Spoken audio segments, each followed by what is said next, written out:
I was actually at a conference and I was talking to somebody that was a developer, and she's like, why the fuck are you giving away all of your equity? And I was like, what do you mean? And she's like, why are you trying to give away your equity? And I was like, I don't think I'm trying to give away my equity. I just thought that's what you had to do. She's like, David, there are so many people out there that are sitting on money that would be happy to put it into something and get a nice, stable, flat return on it. She was like, you would be so surprised. Start searching around. And then whenever I learned the avenue of the 401k to a self-directed IRA, that was a complete game changer for me. So for people listening, the 401k to self-directed IRA route is what I did for all of my private money that I raised. And basically it's thinking about people in your network of, oh, so-and-so worked as an engineer for 20 years and then they pivoted and went over to this other company, or they've basically at least 10 years, make sure that they've worked there, and just start thinking through your network. And basically then they've built up a pretty good 401k if they've been contributing to it, and then it needs to be an old 401k. That's the most important part. There's multiple things you can start to tap into as well. And then down the road, when you have a lucrative business, let's say you want to get out, there's another investor that'll buy it from you. They'll just buy that business 100%. from you. Everything there, and you put a price tag on it, and then you move on. So it's just getting that vision together, like you're saying, like going somewhere where you see that there's a market for it, and then going all in. I think it's super smart. I'm Stephen Husted, and you're listening to the Breakthrough Podcast, a space designed for clarity, curiosity, and the stories that move us. Here, we step away from the noise and into the moments that define us, the early influences, the hidden struggles, and the breakthroughs that reshape our lives. From personal reinvention to building a life through real estate and entrepreneurship, these conversations remind us that success isn't a straight line. It's a series of honest decisions, brave actions, and small shifts that change everything. This is where those stories live. Let's begin. What happens when a nurse practitioner asks one question during the pandemic and turns it into a life-changing real estate strategy? David Rosenbeck noticed traveling nurses had money, but nowhere comfortable to stay during COVID. That observation led him into Midterm Rentals, where he scaled multiple properties in Fort Wayne by solving one specific problem. He walks us through how that became his foundation, why he skipped chasing dozens of properties, and how it pushed him toward ground-up development in Sedona. We discuss Sedona's unique STR market, the reality of permitting, and why patience pays. David also breaks down raising private capital without giving equity, why development offers multiple exits, and his shift toward residential assisted living for serious cash flow and impact. Honest, tactical, and eye-opening, especially if you're torn between speed and sustainability. Let's get into it. David, how's it going? It's going good. How are you doing? Thanks for having me on. Yeah, thank you for accepting our email to join. I appreciate that. We're kind of pivoting on how we're finding guests now, because first it was me going through Instagram. It was people that I follow and I like their story and whatever they're doing. So then I DM them and they get on the podcast, and I'm like, okay, now I'm running out of people. So I was like, why don't we reach out to the guests that were on the Bigger Pockets? And so now my team is reaching out to people. So sometimes when I get, show up in the morning, I'm driving here and my assistant's like, I'm like, okay, who's our guest today? And she's giving me a summary. And then I get into the office and then I have a whole summary list that I can kind of go through. And then I go to their social media and see where they're at. But it makes it kind of cool because I'm like, okay, who are we talking to today? And so Exactly. Yeah. You're like, all right, what am I going to learn today? Interesting. All right. New face, new person. Let's go. Totally. And it was so cool because Jackie said, oh, David, he does midterm rentals. I'm like, fantastic. We're already on the right page now today. We got a lot to talk about. So Absolutely. Yeah. So how's everything been going for your 2025? Oh, slow and painful. That's kind of been the 2025 motto so far. So I've got my midterm rental portfolio. So just a quick little background on me. I'm a nurse practitioner, worked in the oncology space for a little over 3 years. Prior to that, worked ER, ICU. And then, whenever the COVID pandemic hit, there was nothing but traveling nurses in the hospital. And I was like, where are all you guys staying at? Like, oh yeah, we're staying at this sketchy motel next to the hospital. It's next to the truck stop. And I'm like, holy crap. And so I was like, if I would have an apartment that I could rent out to you guys that was furnished, would you be interested in that? And they're like, oh my gosh, yeah, that'd be fantastic. And then lo and behold, I figured out that there's a place called Furnish Finder, and then there you can do 30-day minimums on Airbnb. And so I just kind of went all in on that. And I think it took me It was like 24 months. I got up to 8 doors here in Fort Wayne, Indiana, which is where my wife and I originally were born and raised. And then now we've been traveling around quite a bit. And then after I kind of got through the midterm rental thing, you know, us entrepreneurs, we get shiny object syndrome. And I was like, well, if I go to conferences, who's usually the guy walking around or gal walking around with the nicest watch and the most well-dressed and what's going on? And they seem like they really have their stuff together. And it's usually people in development. And so my friend and I, we did a podcast together for quite a while. He wanted to get into developments. I wanted to get into developments. And we're like, okay, well, if that's the eventual route that it seems like people go, it seems like kind of the trajectory or the baby steps of real estate investors. Usually, oh, I buy my first long-term rental, or maybe I do my first flip. And then, okay, maybe I'll dabble in midterm rentals. Then, okay, maybe I'll get into short-term rentals, higher cash flow. And then, oh, okay, eventually 20 years down the road, they get into developments. That's when they start making crazy, crazy money. And we're like, well, if that's the route that we're eventually going to go in, like, let's just walk towards that right now. Don't sprint, because then you'll fall and you'll hurt yourself. And then let's just walk there.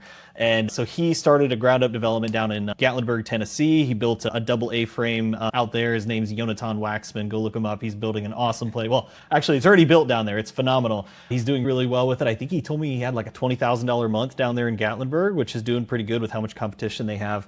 And now he's building more properties on that same parcel of land. And then I decided I must have been a glutton for punishment because I chose Sedona, Arizona. And I was doing a lot of research around the country trying to find out where I wanted to try to develop.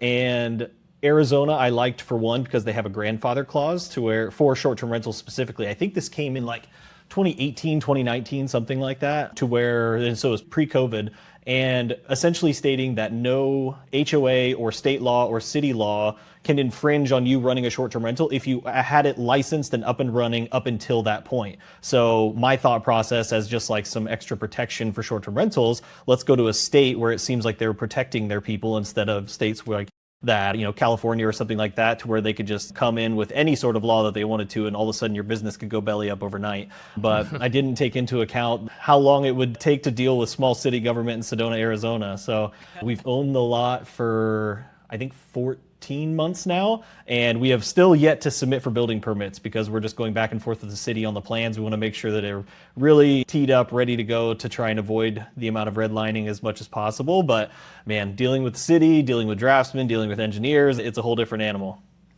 Well, we got a lot to talk about today. Yeah. I love it how you're just talking. You literally just told everything that I've done. That was all of it right there. Long-term rentals. You should have just asked me. Short-term rentals, midterm rentals, into development.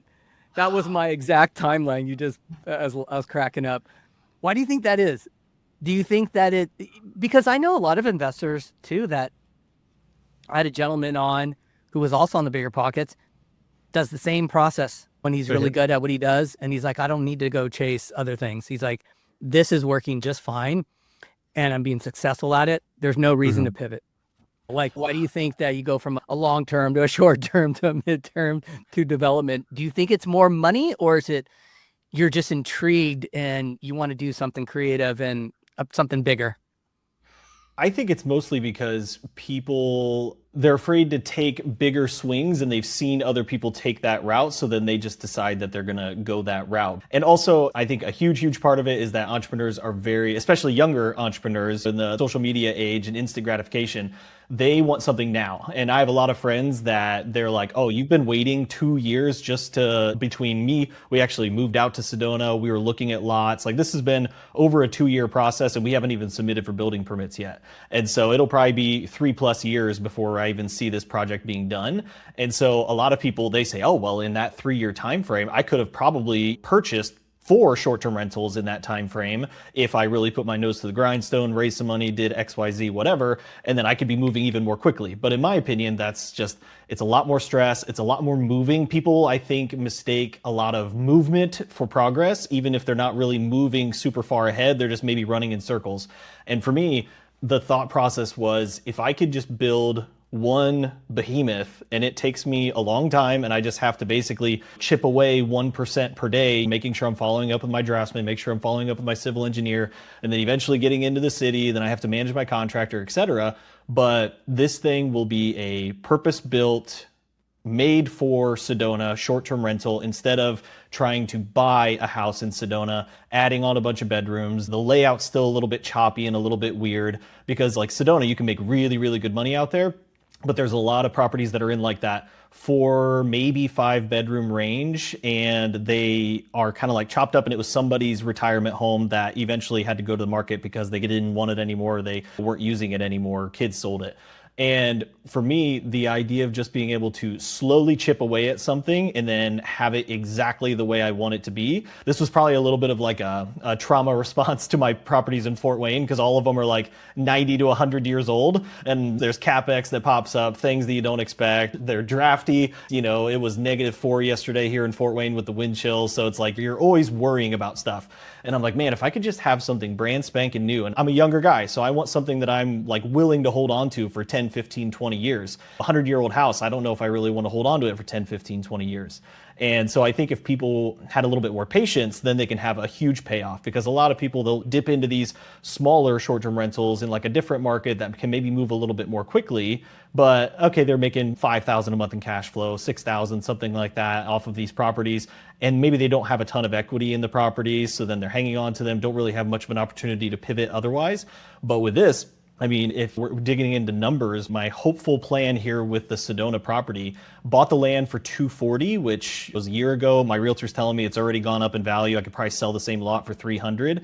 And then the build out all together, all money in, including interest for the construction loan, interest to private money lenders, should be in at like 1.3, 1.4, but it'll be a 6-bed, 7-bath home. Every bedroom will have its own ensuite. Every bedroom has floor-to-ceiling windows facing the Red Rocks, and this thing should grow somewhere in the neighborhood of like $400,000 a year. Should net probably $12,000 to $14,000 a month in cash flow, and should be worth at bare minimum about 2.2, and more likely, my realtor said, like by the time you're done with this, if you put it on the market, if the interest rates come down a little bit, could probably even fetch like 2.8. So I'm looking at a little over $1 million in equity on a property. And it's like, if you're willing to just be a little bit more patient and chip away at something, you could really have just one humongous pie that you weren't running around chasing a bunch of other people during that process. Yeah, and it's centralized to one project. So you really can focus on one thing and one thing only, which there's a lot to be said about that when you're investing, to just have your big focus on one big picture. That is super smart. And what you just said, the value's gone up on the land, basically is covering all your permit process and your plans. Yeah, exactly. Really think of it that way. You know what I mean? So now you got that covered, and now you're into the building part. Two, you can, I would imagine, from whatever lot you picked, you probably picked it in a way that the views and the way you position the house is going to give certain kinds of views. Am I right on that? Or absolutely, yeah. I mean, Red Rock Views, that's one of the big things out there. My good friend John Bianchi, he owns STR Search, I think is the company now. Basically, they help people find short-term rentals. He's the Airbnb data guy on Instagram. He's been up on stages a bunch of times. He was basically saying, because I had him check Sedona, and he was like, Sedona's such a weird market, man. He was like, you can have this big, gorgeous house, but if it doesn't have views, it just doesn't book as much. He's like, the views are really the big thing here.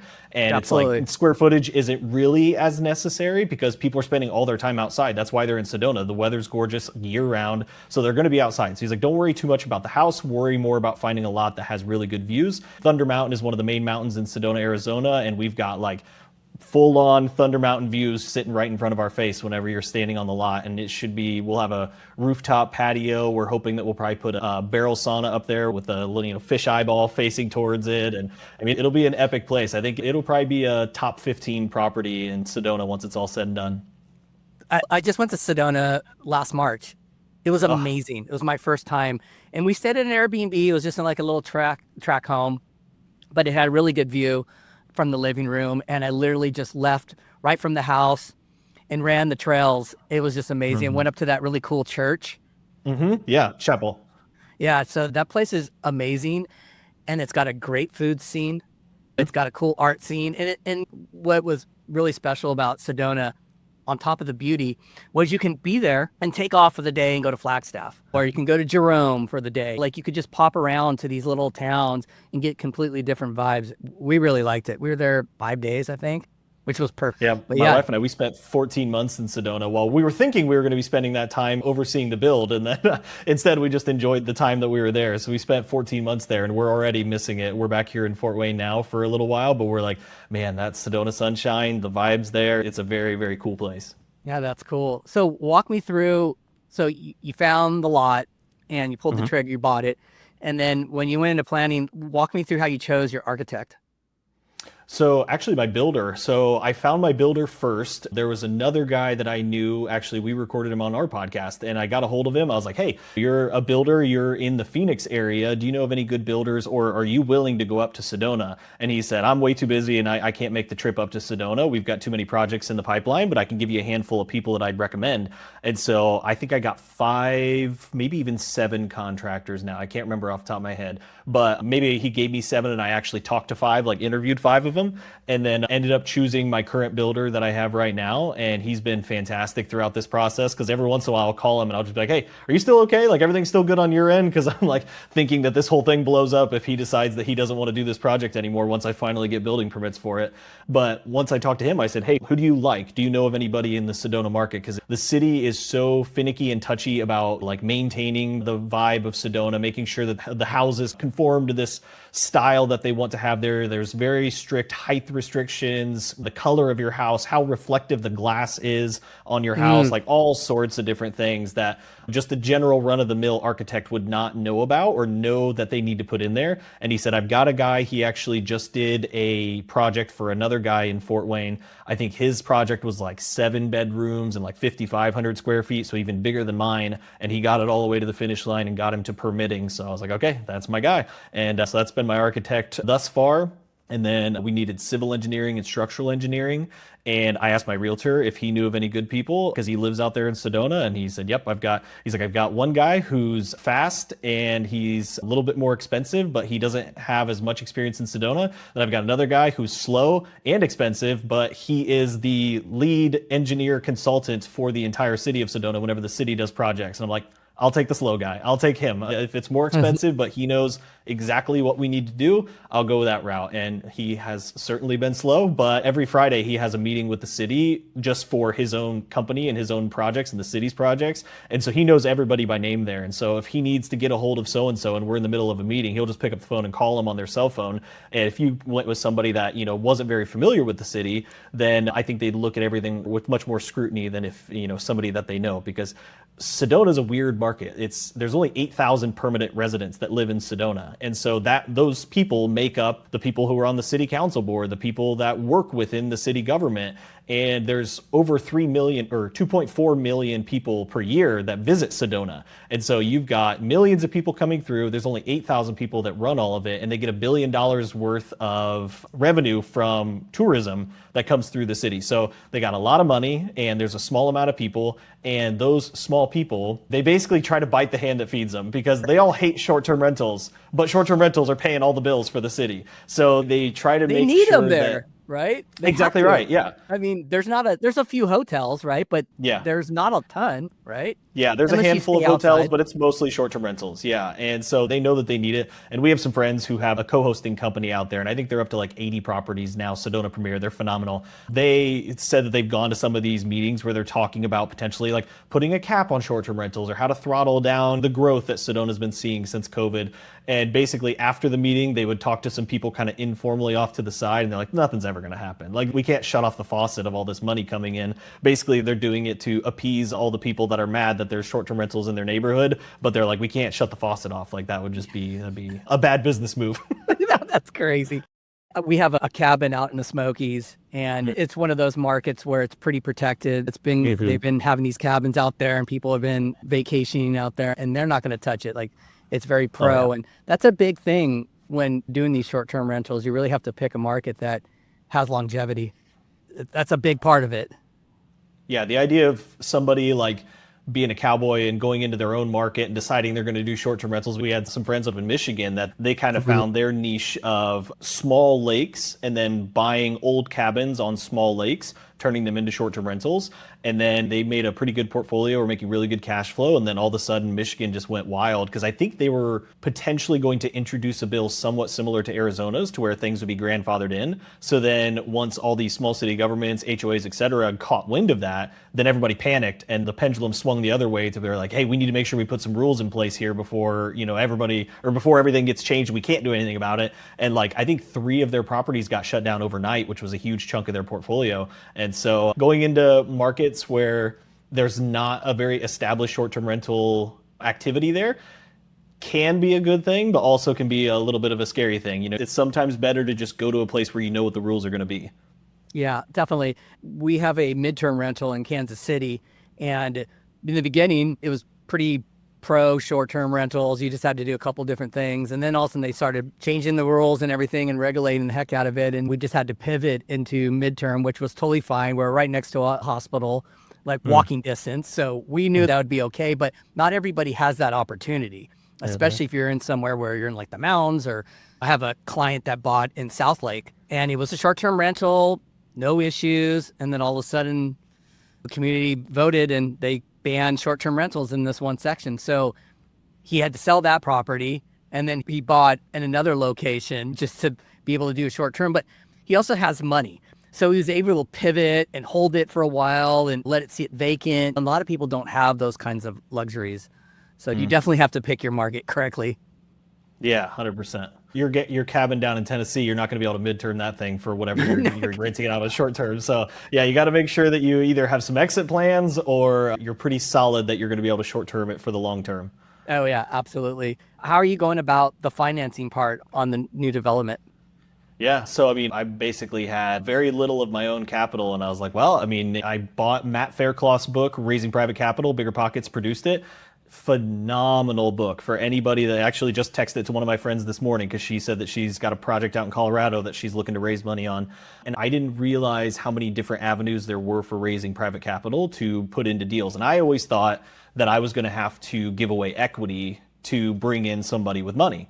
And that's just not the case at all. I was actually at a conference and I was talking to somebody that was a developer and she's like, why the fuck are you giving away all of your equity? And I was like, what do you mean? And she's like, why are you trying to give away your equity? And I was like, I don't think I'm trying to give away my equity. I just thought that's what you had to do. She's like, David, there are so many people out there that are sitting on money that would be happy to put it into something and get a nice, stable, flat return on it. She was like, you would be so surprised. Start searching around. And then whenever I learned the avenue of the 401k to a self-directed IRA, that was a complete game changer for me. So for people listening, the 401k to self-directed IRA route is what I did for all of my private money that I raised. And basically it's thinking about people in your network of, oh, so-and-so worked as an engineer for 20 years and then they pivoted and went over to this other company, or they've basically at least 10 years, make sure that they've worked there, and just start thinking through your network. And basically then they've built up a pretty good 401k if they've been contributing to it, and then it needs to be an old 401k. That's the most important part. And so whenever they start their new job, if they didn't roll over their old 401k, that thing's just kind of sitting there floating at the mercy of the market. But they can take that and via a custodian company. So I used Equity Trust. It's a company out of Ohio. It was recommended to me by a friend. That custodian company, put together a promissory note. Your lawyer can do that for very little money. They put together a nice promissory note for you. You spell out the terms. Mine was 12% interest on a 24-month note, which now looking back, I would have probably done a little bit of a longer note, like 36-month note, just to give myself a little bit of extra wiggle room. And then they take the 401k funds, they put it basically into an escrow account for their company at Equity Trust. And then they transfer it out to you via the terms of your promissory note. And then you get to use the money for whatever you want to use it for.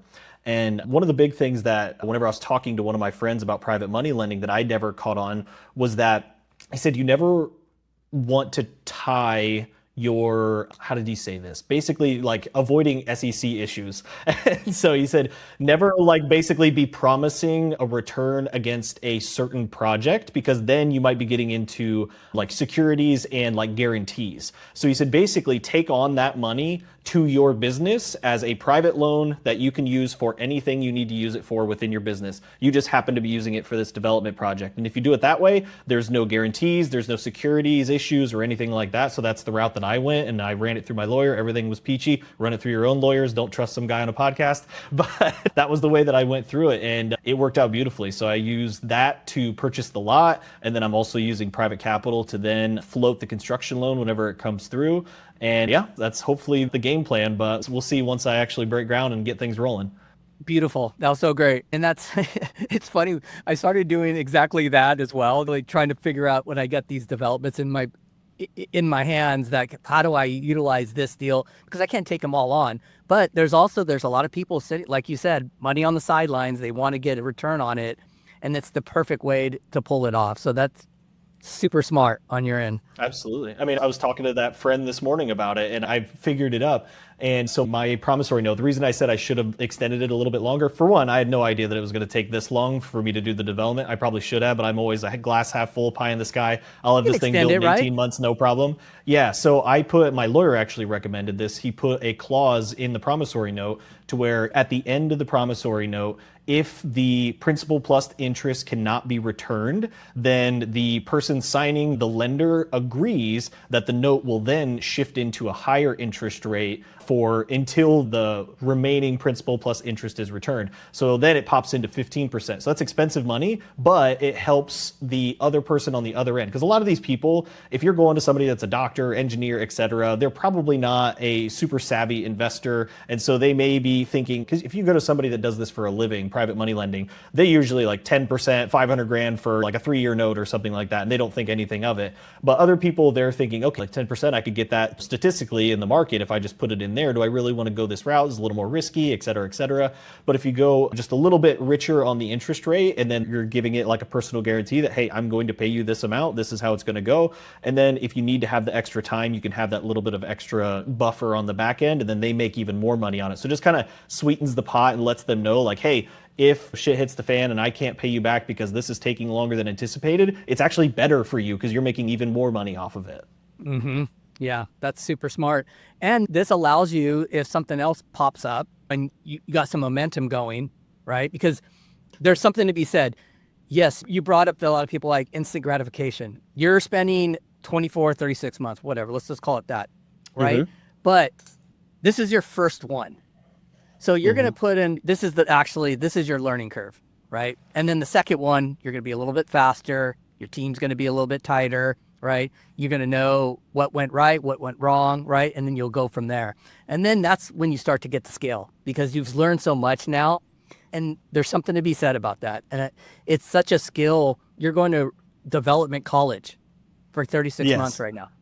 Exactly, you know what I mean? Right. I was talking to my old man about this and I was like, dude, I said, basically, I just want to survive this. Like, that's the only goal with this entire process is I want to survive. I don't want to go bankrupt. Like that, if I can, at the very end of this, and that's kind of like the beauty about development as well, is that you do have multiple exit strategies because you could just go to where, because like this permitting process, I mean, it's been taking me over 12 months just to try and get this thing to permitting. And so if I wanted to, the cost of my land has gone up, and then that long process and the instant gratification that nobody else wants to go through that long process. If I wanted to, I could probably turn around once I get my building permits and everything is approved, wrap that up and put it on the open market and say, hey, we've got this lot and we've got approved plans that you can start building tomorrow with. All you have to do is purchase it. That's extremely valuable to another developer out there. They're like, holy crap, this guy did all this legwork. I'll pay extra for that so I don't have to waste 2 years of time.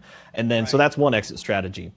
Next exit strategy is what I'm planning to do, which is do a cash out refi, which will pay out all of my private money lenders. And then I'll be able to just hang on to it as a short-term rental and then just run it from there. And then third exit strategy, I've got so much equity baked into this thing, which whenever you're developing in expensive markets, you usually bake in a ton of equity with these deals because you're building something and the cost for building in a really hard market to build is not going to be as a 2x4 is still a 2x4, but the process to get it there is what makes it really valuable. And the completed project is what's really valuable. So that's why I'll be all in around 1.4, but could potentially sell it for 2.8 because somebody's looking for, once again, quick, instant gratification. I want to buy that house right now so I can start making money with it, run it as a short-term rental. Let's go. So 3 different exit strategies within the development world. And really like that idea that I had a little bit of maneuverability because if you're just buying short-term rentals, that's it. You buy a place, you put 20% down on it, you spend 80 grand on furniture, and then, I mean, you're in the hole. If you wanted to turn around and sell that thing in 12 months, between your closing costs, realtor fees, everything else, you're going to be in the hole on that thing. So your only exit strategy is to hang on to it and hope that you make money. 100%. I'm in that issue. We're in that issue right now with the cabin in the Smokies. We bought at peak and rates went up. And then that market, 2023, the market started shifting down. And this story, I've told it before, it was just crazy. When we bought it, this older gentleman owned 3 on this street, right? And they had terrible furniture, terrible photos. He set the same price all year round. He just wanted it booked. That was it. He didn't do anything. He didn't fix anything. So we pick it up and we have experience. We know, okay, we're going to get new furniture. We're going to take better photos. We're going to get a hot tub. We're going to run it better, right? We're going to use software. We're going to do all these different things. And funny enough, we did get the pricing up higher, but then the market shifted down. Now we're back to where this guy was and he didn't do anything with it. You're like, crap, maybe he was doing something right. Yeah, but the crazy part is he probably hardly had a mortgage on it, if he even did. I don't even remember if he had a mortgage, but here we are carrying high mortgage and we have no exit strategy on it. And you brought up a very good point, because after that, I had a couple people from Seattle that I met at the Bigger Pockets conference on my podcast, and they were talking about developing out in Seattle. And that got me intrigued and ended up going out there. And now we're full force out in Seattle. And it's true. We can buy a house, we can build out the basement, we can lot split, we can build new construction. But the thing is, if the market shifts, like let's say it goes down in the main house that we need to sell off, the pricing has gone down. Well, we could take the new development that we paid $450 to build, and then we sell for $770. We could actually go and pay down the principal balance on the main house if we had to kind of that quote unquote an exit strategy. So I think it's very important to have several ways that you could, if shit hit the fan, that you can kind of tap into. And that's really smart. It's funny you bring it up like that. I'm like, yeah. And I think that's this real estate journey, dude. Yeah, sounds painfully familiar, huh? Yeah. But I mean, yeah, I think I got lucky though, because I was the midterm guy for a long time. And then I got into a group of friends that were all short-term rental people. And so I was learning from their mistakes from the get-go. And then whenever I decided I was going to try to do developments and I kind of started working through everything and was talking through, fleshing out the idea with them, they're like, yeah, that sounds like a way better deal to go for that. Absolutely. Yeah. But some of it too is probably your gut was you were kind of processing information and trying to understand like, okay, is this the route right? When you're going to the what ifs, but then at some point your gut tells you, let's do this, right? There's a point where you have to like pull the trigger, which is a lot of people don't do. And really like Sedona, with it being the type of market it is, like it's one of those places that people will always go to no matter what. And then I think that the future of short-term rentals, in my opinion, with my very limited experience of short-term rentals, so take it with a grain of salt, but in my opinion, from talking to people and just brainstorming on it, I think the only 2 routes that I want to go in the short-term rental space is either super cheap, super small, super unique, to where it's like, hey, I'm building like Christy Wolf, she's a friend of mine. She did the Fire Watch towers I think they're in Idaho. And something like that. And you could build one of those. Like I actually found plans online on some forum for building your own Fire Watch tower. And it's just a bunch of lumber. And then my wife and I were thinking about potentially moving out to New Hampshire after this. We really like the New England area. And there's just not anything in regards to like super unique stays out there. There's a lot of like nicer stays. But I was like, and you could buy land for dirt cheap up like close to ski resorts and like anywhere in the New England area. I think New England is actually pretty untapped. Everybody says it's way too expensive. But if you get out of like the major cities, I think New England is pretty untapped. And so I was looking around, I could buy like a 30-acre piece of land in upstate New Hampshire that was, I think, like 30 minutes from a ski resort for, I think it was like 30 acres for like 200 grand or something like that. And it had a river running through the middle of it. You could see mountains. I mean, it was gorgeous. And I was like, if you would throw 3 of those fire towers out there, let's just say it costs 100 grand to build each one of them, which I don't think it would, because you'd get some cowboy builder out there in the middle of nowhere, New Hampshire or upstate Maine, wherever you're looking at. And he'd be like, oh, hell, I can build that thing, no problem. And he'd have it built in 3 months. The city wouldn't care, because the city, it's a smaller city government that doesn't have a big chip on their shoulder like Sedona. And you'd be like, yeah, I want to build these fire towers so people can stay in them. And like, here's how everything's safe. I got structural engineers that they made sure everything was kosher. And you could rent those things out for $500 a night. And you got 100 grand into them, rent it out for $500 a night. You're going to make your money back in no time on that. So I think small, cheap, unique is one route. And then the other route is super high end luxury, top of the top, because those people, whatever happens with the economy, whatever happens with AI, the 1% is going to continue to be the 1%. They're going to keep making money and they're going to keep wanting to go on vacations. A place like Sedona is highly attractive for very high net worth people. They love to go there and reset and chill out. Actually, one of the people that I know out there, they just had, I think it was couple years ago now, but they had LeBron James for Thanksgiving at one of their properties out there. So it's like people go out to these types of markets to like reset, chill out. And so if I've got one of the nicest properties in the area, I can charge an arm and a leg for it because that pool of people is out there that are looking for it. So the chasm in between that, like the 1%ers and then like the 5% of the super small, super unique, the whatever that comes out to, the other 94% in between that, I have no interest in. Yeah, I think you nailed it all. You're really on point, David, to be really honest. I'm like listening and going, oh yeah. And we have even talked about a couple other things that I'm sure you've already thought about on this Sedona property, because it's going to be a bigger one. You could host masterminds there. I mean, Wellness I don't know where the land is, but you could possibly do a wedding. I mean, that's the thing about the unique ones, like you said, on the acres. There's multiple things you could start to tap into as well. And then down the road, when you have a lucrative business, let's say you want to get out, there's another investor that'll buy it from you. They'll just buy that business 100%. From you. Everything there, and you put a price tag on it, and then you move on. So it's just getting that vision together, like you're saying, like going somewhere where you see that there's a market for it, and then going all in. I think it's super smart. Well, awesome. Can't wait to hear about this. I can't wait to hear. Are you going to post this on social media? For sure. Yeah. I mean, people probably think the Sedona project is like non-existent because I haven't been posting anything about it, but it's like, man, nothing's been happening. It's like, well, still waiting on the city again. Like, I don't know if that's not entertaining for people, but touching on unique stuff again, if something that I've been wanting to do, but haven't been able to do. So if anybody listening wants to try this, you're more than willing to steal my idea. We interviewed a guy and I have no affiliation with them. I just love their product. It's called Bunky Life. If you just do bunkylife.com or Bunky Life, something like that. It's basically these small cabins that they send to you that you can, like, two guys can assemble it in like 8 hours, but it's like a 350 square foot, like, small cabin. Everything is CNC cut. You basically just Legos, put it all together, and they sell them shipped to your door. You can buy it with a credit card for like 27 grand.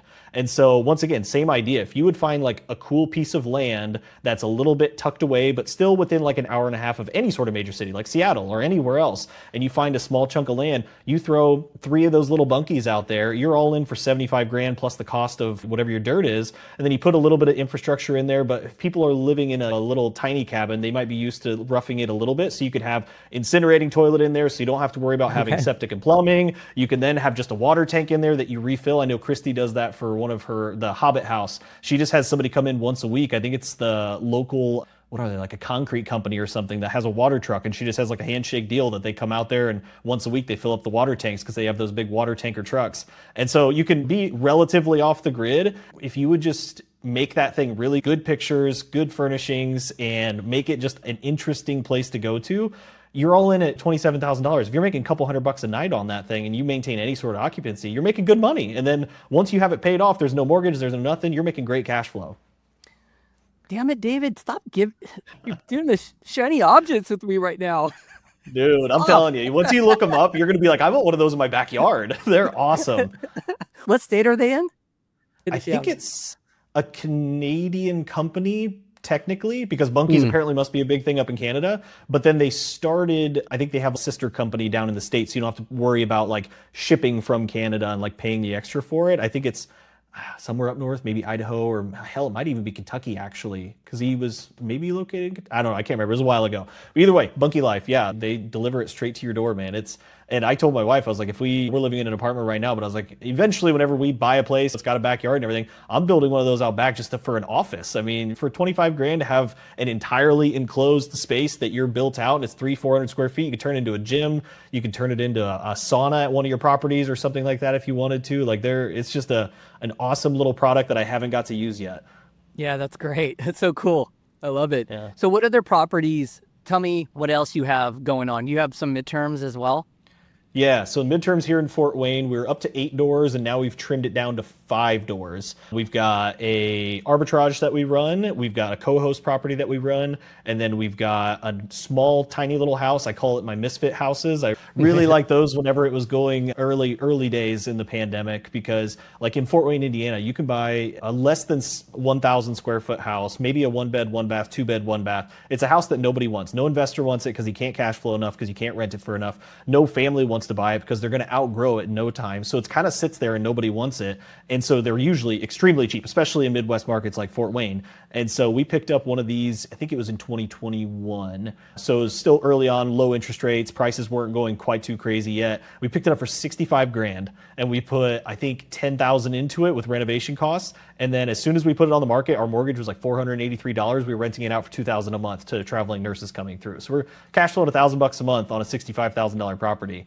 And so we got that. And then we bought a house that we purchased as a primary that had a carriage house out back. And so we now midterm both of those.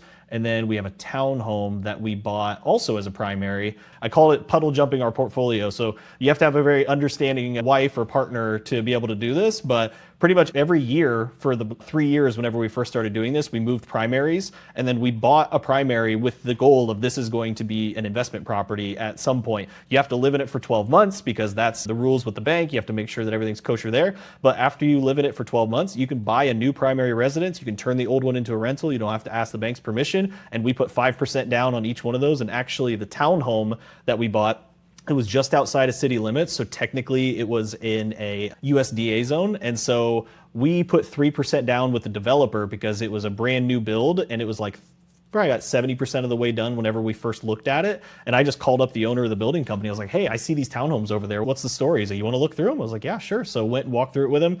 And he said, we require 3% down to hold this until whenever it's done and ready to go. And so then we get to doing the final paperwork with the bank. And my banker was like, this is in a USDA zone. You only have to put 0% down for this if you want to. And I was like, well, I already put 3% down. She's like, well, we'll just give you that money back at the closing table. And I'm like, oh, okay. So we went to the closing table and I got paid to buy that townhome. It's just preposterous. So that it's actually one of our best performers that we've got now. It was 227, 3 bed, 3 bath, like 1,800 square foot townhome, and we rent it out for anywhere from $2,400 to $2,700 a month, and we cash flow like $800 a month on it, and it's a brand new property. And after we got that one, and I realized what it was like owning a brand new property versus an 80, 90, 100-year-old one, I was like, that's the direction I want to go. And I think that was kind of an impetus as well, or pushing me towards doing developments. Yeah, that's a really good point. We have a big portfolio out in Kansas City, but they're older 100-year-old homes. And even if you rehab them, they're just things that pop up left and right. Yeah. And now that we're out in Seattle and doing ground up, it's much more predictable. I mean, you still have little issues here and there, but it's a brand new home. And there's something to be said to set it and forget it on that aspect so that you can kind of focus on the bigger picture. 100%. Such a big deal. Yes. And whenever you're dealing with like new builds, at least hopefully you should be working with professionals. And that was somebody that's going to be a business partner of mine. We're actually now, shiny object continues. I'm getting into residential assisted living. And so one of my business partners, because Sonona's taking too long. And so I was like, well, I want to get into something else. And this actually, it's been kind of on my radar for a while now. And I went to the RAL boot camp. It's RAL Academy is the company. They put on a boot camp out in Phoenix. And I was living in Sedona at the time. And I just looked it up, and the boot camp was like the next weekend. I was like, well, that's got to be a sign. So I went down there. And time to go. yeah. And then a physician that I used to work with, his wife, she does a lot of commercial stuff. And so she has, I think, a strip mall. And then she's doing a land flip, like a subdivision development in Idaho. And then they had just moved to Phoenix like 3 weeks before that. And me and her had always tried to do something together. Nothing ever panned out. We were looking at places in Florida for short-term rentals, just kind of a little bit of everything. And then I said, hey, are you interested in RALs by chance? Like, there's a boot camp coming up and I can bring somebody along as a guest. And she was like, I've been looking at this for like a year and I've been wanting to get into it. Let's do it. So now we're looking hot and heavy into that. And I think that's honestly the path that I'm most excited about of anything that I've seen in real estate. Even though I just talked about building 7 figures of equity in a short-term rental in Sedona, I'm more excited about the RAL asset class because I think it's got legs for decades after this. Short-term rentals, they're already getting a pretty bad name. As soon as you mention it to somebody, it's either a gut reaction of, oh gosh, short-term rentals, hate those, or it's somebody that's at least stayed in some and they're like, okay, I don't really care that much. literally nobody says, "Oh God, I can't believe you're building something to house old people and let them rest in a nice place and live out the rest of the years of their life." Nobody says that. And whenever I heard about the money you can make on those things, it is wild. Have you dabbled in that at all? I've heard about them. Let's hear like what you've learned so far. Yeah, so whenever I went there, I was talking with one of the coaches. He's a couple years younger than I am. He's also a nurse, and he lived up in Minneapolis, but he's immigrant from, I think, Puerto Rico. If it's not Puerto Rico, he's going to be mad at me if he hears this. But he's immigrant that was living in Queens, and then he got his nursing license. He grew up very, very rough with his mother, and he just didn't have any money growing up. And then he went into nursing school, and then he found out about the RAL asset class around COVID time. And he was like, well, that's interesting. Bought the boot camp, got through the process, and then he was working as a travel nurse up in Minneapolis at the time. And so he's like, all right, I'm going to get into this. And then he ended up buying his first property. You buy them with an SBA loan instead of buying them with traditional real estate. So that already, some That's people, cool. they like SBA kind of has a bad rap for some people because they say it's a pain in the butt. But from the way it made it sound, whenever I was talking to everybody there at the academy, like they said, no, SBA loves this asset class because it's more of a business than what it is real estate. Like real estate, like short-term rentals, it's still just a house at the end of the day. It's going to be appraised as a house. It's not going to be appraised as a business. And so with RALs, it's different. Like they take the cash flow, they take the EBITDA, whenever you're like the multiple of the EBITDA that's coming in for the project, everything like that, take into account of the value of the actual project itself, not just the real estate. And so his first project that he bought, it cash flowed $17,000 a month, took him 6 months to get it up and running and turned around. And then he bought a second one 12 months later, an existing business, renovated it, turned around, got new residents in there that were paying a higher amount, put them in and did memory care. Memory care you can charge a little bit more for. And with him having a medical background, it helped a little bit. That one's $27,000 a month that's cash flowing. And then the next one that he's looking at now, he said, I wasn't even looking to buy anything else. I was sitting pretty good. He's making over $40,000 a month in cash flow off of 2 properties. But he said this deal came through. He moved back to Queens and he was very excited about that because he's coming back into town and now making really good baller money.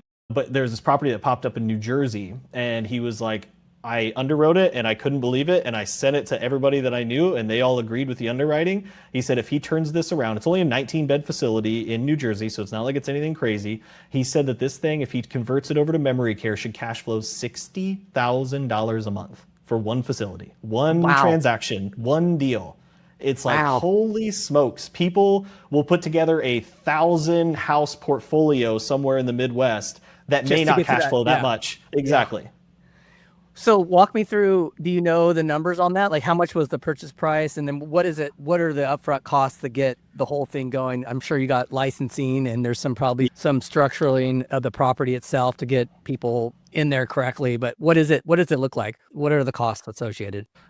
The only details that I got from him on that specific project, I'll talk about what we're working on. But I think the only thing I got out of him was it was a $4.2 million purchase price. But since he has experience in the space, like he owns 2 RALs, they also take into account that he's a healthcare professional, he's a nurse. So then they also, with the SBA underwriters, take that into account.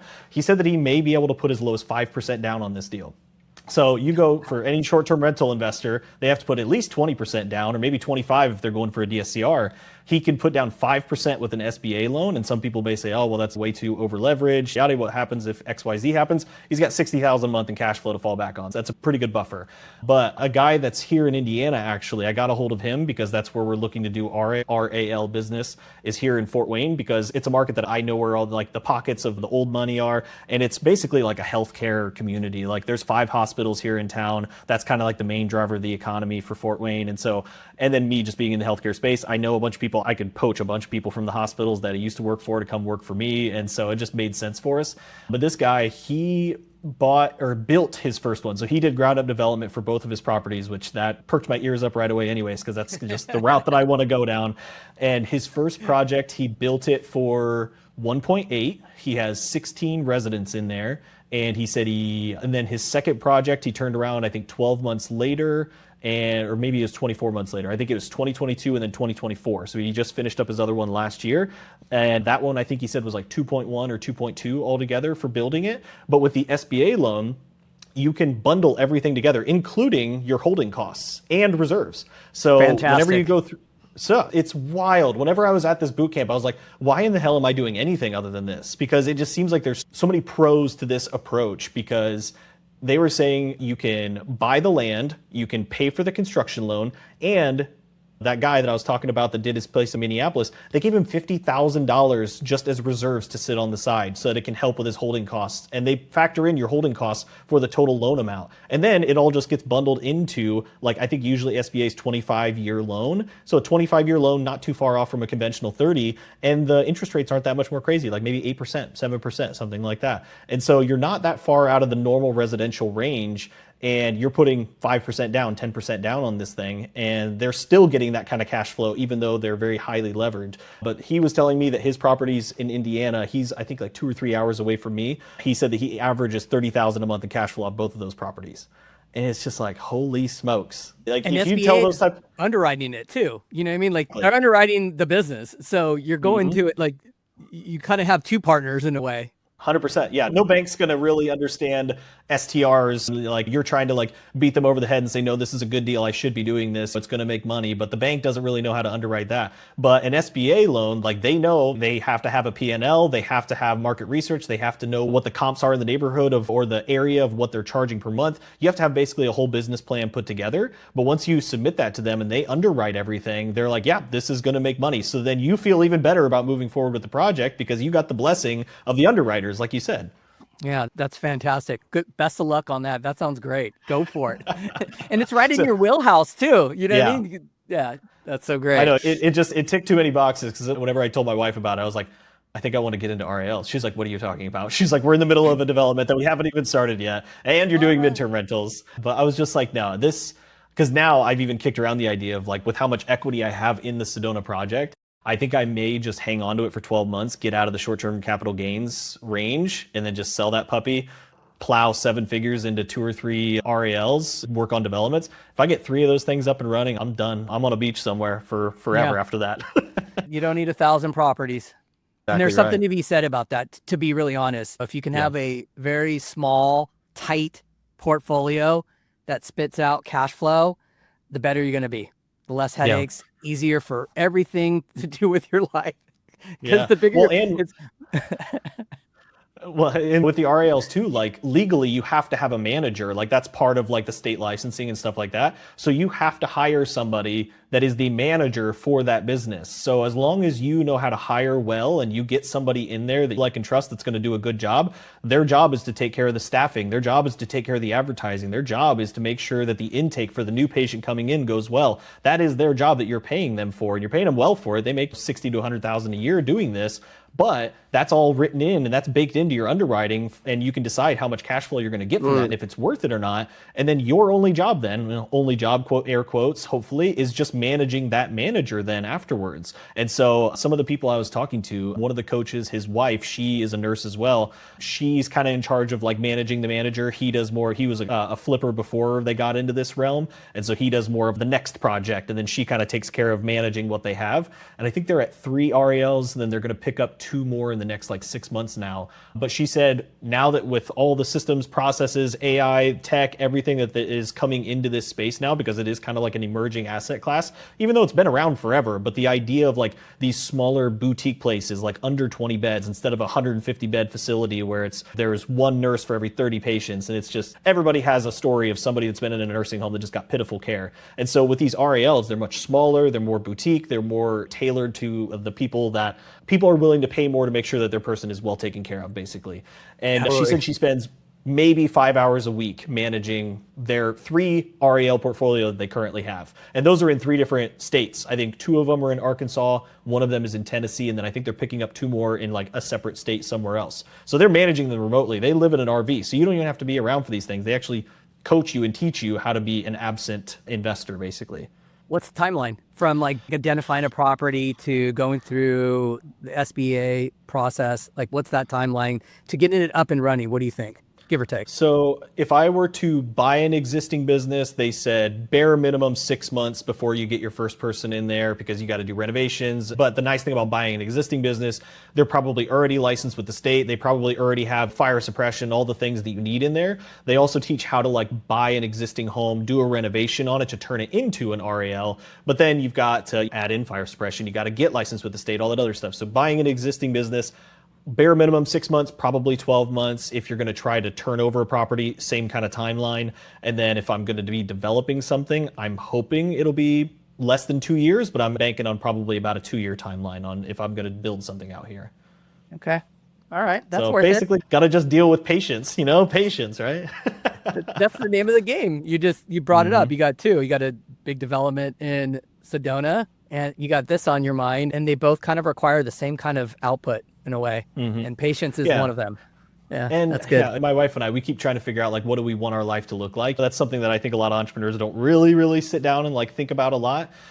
And it's like, I basically once Sedona gets done and I'm like out from under the gun, because this one's like a do or die, like it's got to work out. If it doesn't, things could really go haywire. But I don't foresee myself ever not having some sort of project that I'm working on, and development kind of like lended itself well to that, because it's like, oh, it's something that I'm not spending 10 hours a day cold calling, trying to wholesale or something like that. It's no, I have to, instead of being a machine gun approach, trying to hit everybody for wholesaling, I'm just sniper approach. I've got 10 minutes that I needed to devote to this because there's one thing that needs to happen today so that I can move on to whatever that one thing is that I need to do tomorrow. And then you get to kind of see the progress and the projects move along. And I just think that seems like a very sustainable thing for the long term after this. Like, I don't want to be super busy running around doing all sorts of crazy stuff. I'm just not one of those kind of guys. I would much rather it be, I've got a slow and steady pace and something that like mathematically will be an inevitability once at the end of the day, instead of just running around trying to grab anything that I can get a hold of.